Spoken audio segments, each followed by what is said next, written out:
Each year, Microsoft Research hosts hundreds of influential speakers from around the world, including leading scientists, renowned experts in technology, book authors, and leading academics, and makes videos of these lectures freely available.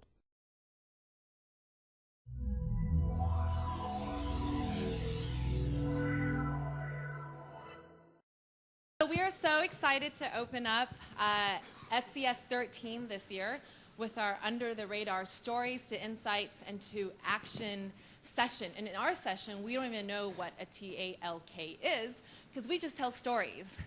And but first, I have to say that it's really awesome that every year SCS opens up, or actually, I don't know, since I've been last year, they always open up with a drinks night where it's in the dark. So I feel like this is always the morning after. We were like, did we talk like last night? Was that you? And I have to say the best line of the two lines of the night were when Stephen Nick said, have you seen my new algorithm on social? And I was like, I haven't. To which Larry McConnell said, why don't you show us, Stephen? But Belinda Thurston came in and then said, well, at least I did aerial yoga, and you'll find out during my panel. So those are the two best lines of the night, if that's what you missed. But here we are, under the radar, from stories to insights to action.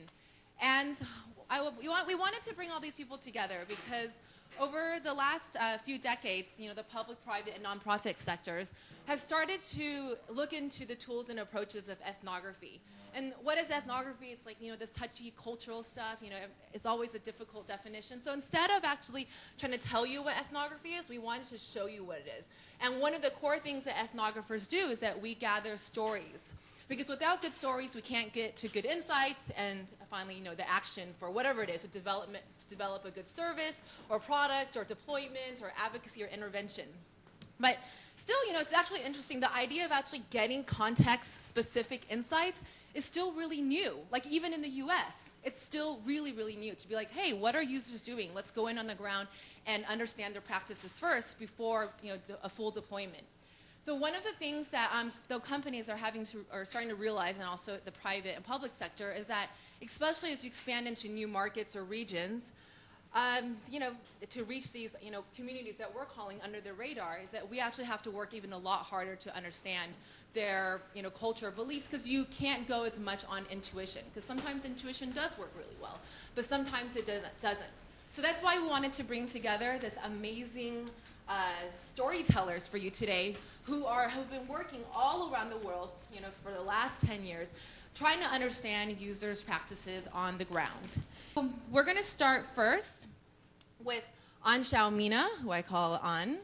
And Anshao is an artist and designer, and she and I actually met in China when we first became internet friends, and while we were both doing field work, we were both doing kind of some sensitive stuff, and would be texting each other in Spanish so that the censors, we're like, they're not going to understand this language. So Anshao has been studying memes for a long time. She's been doing this work in the US and in China and the Philippines and all over Africa, and I call her the Kenyatta cheese of global memes.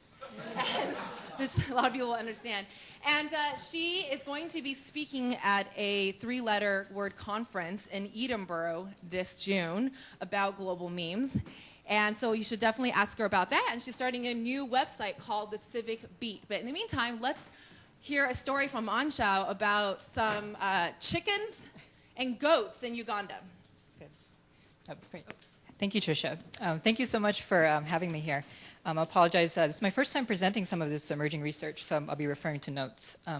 But being in this space actually reminds me of my first week in Uganda, actually. I spoke at Makerere University and Victoria University. How many of you have been to Uganda? So you might be familiar with those universities, the flagship universities, and academic spaces that were quite familiar to me in the US and in Asia. But on my way there, I was living in a little neighborhood in Kampala. I had to cross a dirt road. I was crossing chickens and goats. And at the time, it was just my first week. I was just learning the ropes of the country. But I was actually coming across something that would actually give me insight into internet culture around the world. So at Makerere in Victoria, I spoke about what I like to speak about, which is internet memes, and in China, and in places where there's limited political expression. afterward, a number of youth came up to me and they wanted to talk to me about internet memes. So I said, okay. So I scheduled some time with them afterward, and I wanted to introduce them to some of the American memes. So I talked to them about lolcats, and I'd shown lolcats to people in China, Philippines, and they had laughed. They found it funny. They didn't understand the grammar of it, but cats were funny to them. But when I showed them, there we go.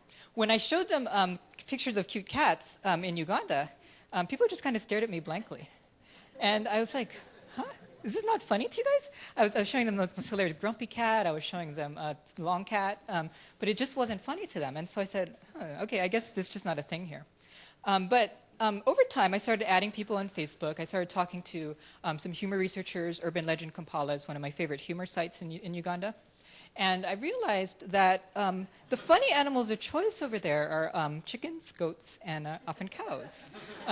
Chickens often take the first place, and they're kind of like the lolcat. You might call them a lol chicken, and kind of emerging as a practice for sharing humorous images. And I realized it's because, well, you're passing chickens, you're passing goats all the time.